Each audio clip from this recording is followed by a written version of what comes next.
Ayan mga kamaster, magre-repair tayo ng Samsung. Mukhang bago pa to. May ilaw naman daw yung yung ito. Pero hindi lumalamig daw. So ayan, i-check natin. Ngayon, bagkito. Ayan. Palipura na ito ni Busing. Ayan. I-check natin to lahat. Ayan.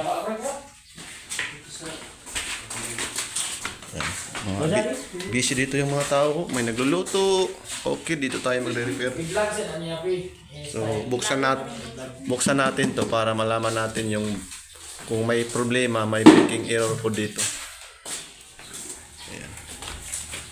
Tingnan natin dito, wala namang butas. Ayun, yung wire kinutkot na naman. Ang daga.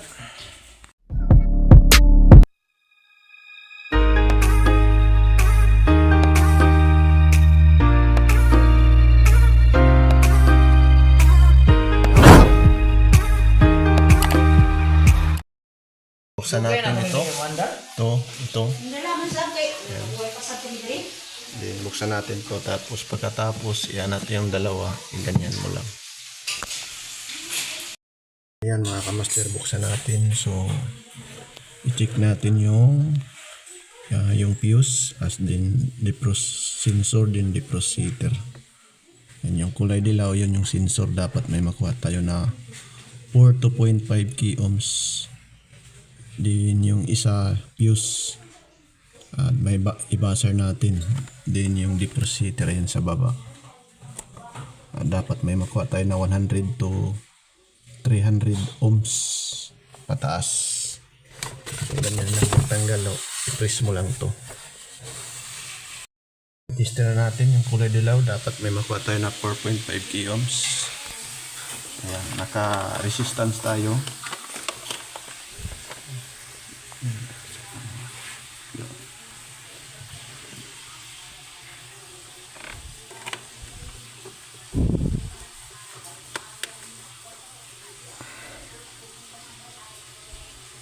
Ayan, 4.6 k ohms.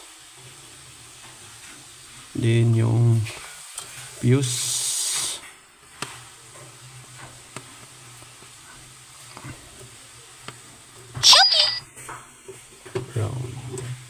Yun. Ito muna yung defrost heater.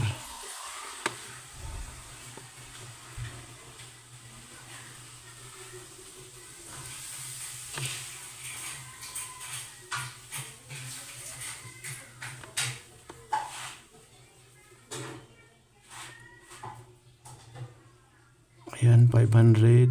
Okay lang. Din buzzer natin sa fuse. Yung kulay pula na wire. So, ibig sabihin, good. Dito tayo sa baba. Check natin yung thermostat control dyan. Dito yung butasan. Tanggalin lang natin yan.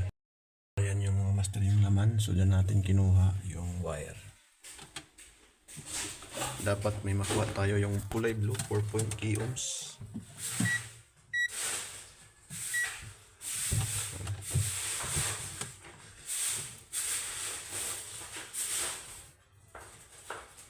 Ayan, 4.6 din dito. Ayan, 1.9 key ohms. Ayan, good lang.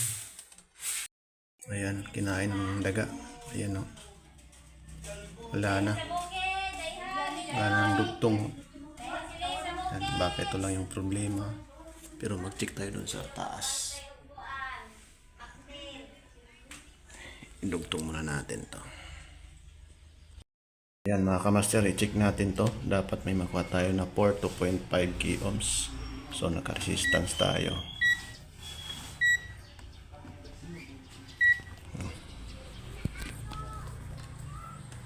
Check natin.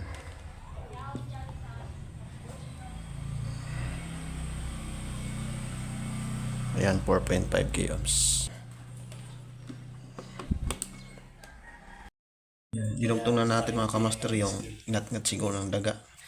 So, yun na natin para malaman natin kung may problema or wala. Kung may mag-blink, ibig sabihin may problema. Last natin kasi baka may mga langgam. So wala naman. Yan yung word niya. Mga master, nakasaksak na. Wala na, diba? Titingnan natin kung may error code. So ayan, so ayan na steady na yung power. Then ito walang light or lead indicator, hindi siya nagbi-blink. So sana walang problema pag walang mag-blink. So baka good lang yung ginagawa natin. So tingnan natin yung compressor. Umaandar siya pero silent yung pagka-andar niya. Ayan.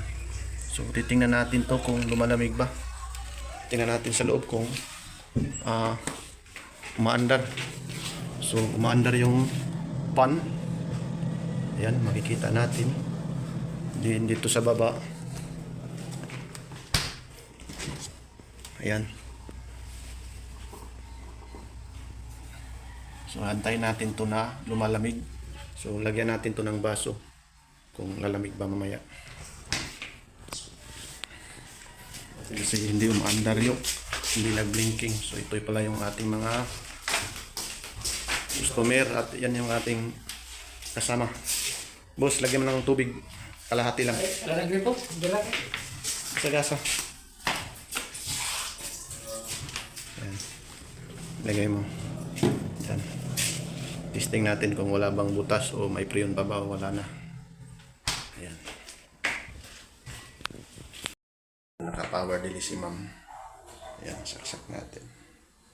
Pag nag-repair tayo, wala na tayong paligoy-ligoy. Kung anong problema, yun lang. Antayin natin yan mamaya. Pag lumalamig na.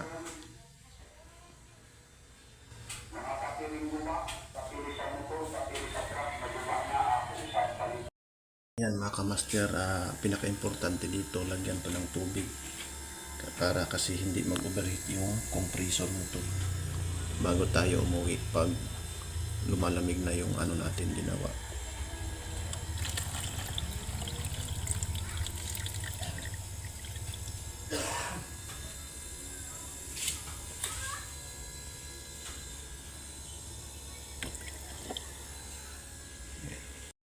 Mga master, ito yung customer natin, si ma'am. Then, bago tayo umuwi, so siyempre, ipatingin mo natin sa customer kung lumalamig. So, ayan yung baso natin na nilagay, nag-moisture na. Yan dito sa taas. So, hanggang dito na lang yung video mga kamaster. Peace out. Sana may natutunan kayo kung paano i-check lahat ng parts dito sa loob.